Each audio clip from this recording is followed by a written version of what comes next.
Morning by Ruth Vandenbroek. James William, I don't know how we could keep this place going without your help. You can go now, but be sure you don't get into any trouble.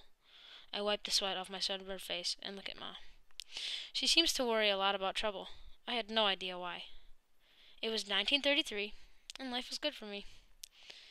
My Ma was busy caring for my two younger sisters, her garden, and a few animals that we still had. I did a lot of chores early in the morning, and when I was free, I went to roam in the woods near our place. The last thing I would ever want to do is put my Ma's mind to worrying about anything. My dad rented out our land long ago, and was busy in the hardware store he owned in town. I walked into town to help him.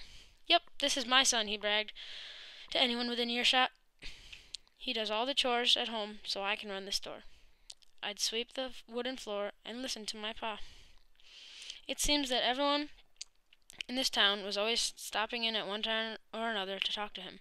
In fact, one afternoon one of these men walked over when I was working and said, "You know, James, some of the most important decisions made in Mississippi were made right here on the porch of your papa's store." I was proud when he said that.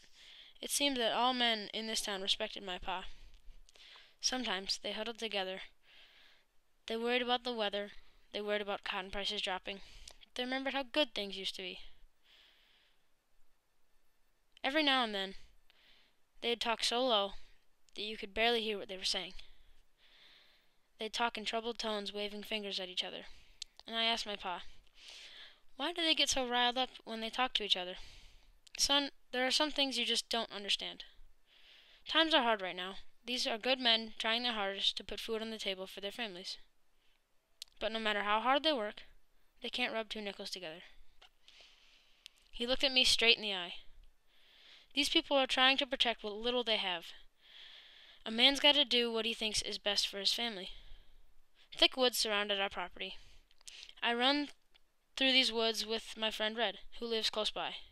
Red's real name is Charles, but he had been called Red ever since his hair came in a fiery orange.